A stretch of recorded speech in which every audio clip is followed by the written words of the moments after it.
Let me go to the Public-Private Transportation Act of Virginia. I think it's yielded two or three proposals. We're working on, DDOT's working on one now. I sat on that independent review panel. I sat on one for 460. I sat on one with Penner's Point that struggled, but we did get that project. The downtown Midtown Tunnel, we're looking at a $2 plus one-way toll.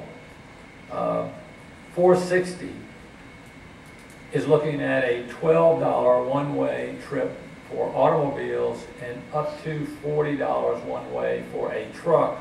And that's the private sector's proposal.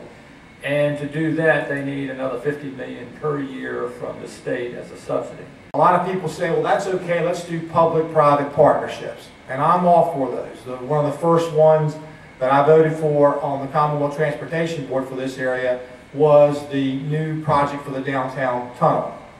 But I'll remind you, it's a public-private partnership. That means you have to have some public monies. So we can talk all about what we want. Dwight just told you that to keep the tolls to $2 on the downtown tunnel, that's going to require a substantial investment by the state. The 460 expansion we lost, or we decided we couldn't do because it required so much money just to keep the tolls at $12.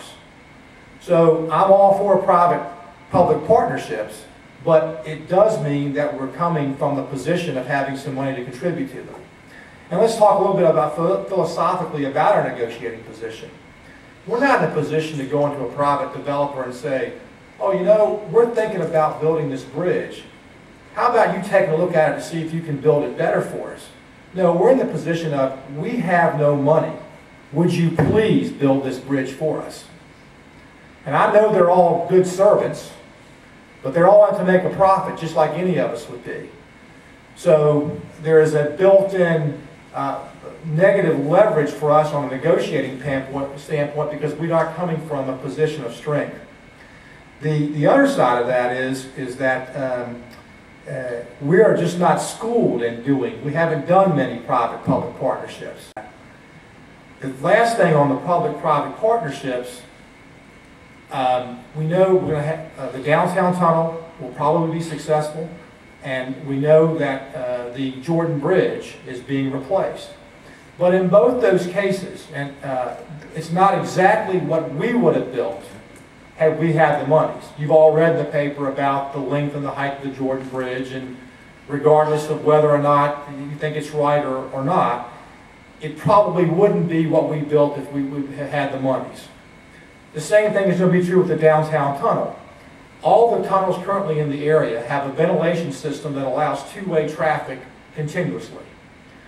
Because of its expense and the ability to try to keep the tolls low, the downtown tunnel, the new tube that will be built, will have a ventilation system that only allows one-way traffic. And that's because it's just simply too expensive. They can't keep the tolls down. Not that it's not safe, it just limits our ability to have traffic going both ways for more than 15 minutes. So we'll have to manage that traffic flow in case of an emergency or trying to get people in and out of the city going the different ways to about 15 minutes each way before the ventilation backs up and we have to change it. So again, public partnerships are great, but they are not what we would probably do, or we're not in the position that we would be in had we come from going to the public and saying, hey, or the private and saying, we want to be your partner, because we're not coming from a position of strength.